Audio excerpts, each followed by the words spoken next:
شہد کی مکھی اور انسانی بقا بنی نوع انسان کے ارتقاء میں اس کائنات اور کائنات میں موجود ہر چیز کا اہم کردار رہا ہے۔ ہر جدید دور اپنے آپ میں انسانی نسل کی ترقی کی انتہائی صورت ہوتا ہے۔ آج ہم ترقی اور ٹیکنالوجی کے جس دور سے جڑے ہوئے ہیں، یہ انسانی ترقی کی سب سے بہترین صورت ہے، لیکن تہذیب بہت زیادہ پیچیدہ ہے۔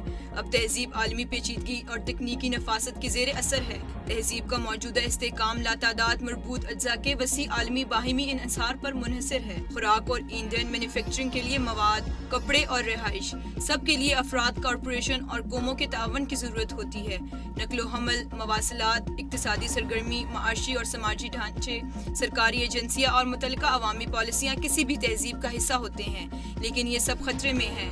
تہذیب تباہی کے دہانے پر ہے۔ اس بات کی کوئی ضمانت نہیں کہ 21ویں صدی کی تہذیب 22ویں صدی تک قائم رہے گی۔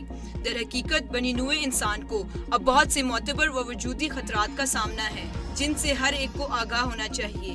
حالیہ تحقیق کے مطابق یہ بات واضح کی گئی ہے کہ انسان کی بقا کے لیے شہد کی مکھیوں کا بہت اہم کردار ہے، جو بات قرآن میں 1400 سال قبل واضح کر دی گئی تھی۔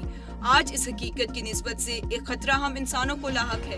اگر تمام شہد کی مکھیاں اس زمین سے فنا ہو جائیں تو انسانی نسل پر جس قدر منفی اثرات مرتب ہوں گے، اس کا اندازہ نہیں لگایا جا سکتا۔ یہ پیشن گوئی البرٹ آئنسٹائن کے ایک اکتشاف سے اخذ ہوتی ہے، جو انٹرنیٹ پر بڑے پیمانے پر پائی جاتی ہے۔ اگر شہد کی مکھی زمین کے چہرے سے غائب ہو جائے تو انسان کے پاس زندہ رہنے کے لیے صرف 4 سال باقی رہ جائیں گے۔ شہد کی مکھیوں کی موت تباہ کن ثابت ہوگی۔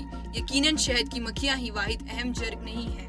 شہد کی مکھیوں کی اموات کی سب سے بڑی وجہ ہمارے خون سے نکلنے والی مضر لہریں ہیں، جن سے دنیا کا ماحولیاتی نظام بے حد متاثر ہو رہا ہے۔ اگر انسانوں نے اس کے لیے کوئی خاطر خواہ اقدامات نہ کیے تو ہمارے ماحول کو ناقابل فراموش نقصان ہوں گے۔